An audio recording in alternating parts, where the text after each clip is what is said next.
As the deadline nears for American-brokered peace talks between Israeli and Palestinian authorities, months' worth of promising negotiations are beginning to unravel. The negotiations are now on the brink of collapse following last week's crisis, which saw both sides turn their backs on previously agreed-upon terms. Israeli authorities canceled plans to release hundreds of Palestinian prisoners, sparking violent protests across the West Bank.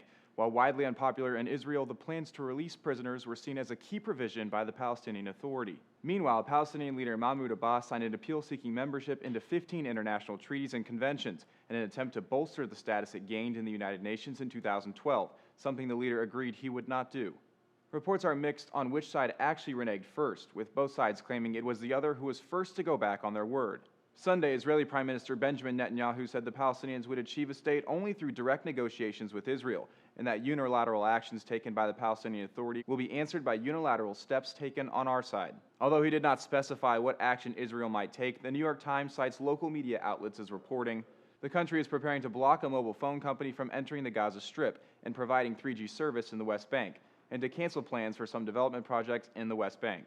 The escalation in rhetoric from what once looked like a promising American-led peace effort has left U.S. officials with a sense of frustration as the predetermined 9-month negotiation window draws to a close. Secretary of State John Kerry said it was reality check time for negotiators Friday and warned both sides that Washington is nearing the limits on the time and effort it can afford to spend on the current peace process.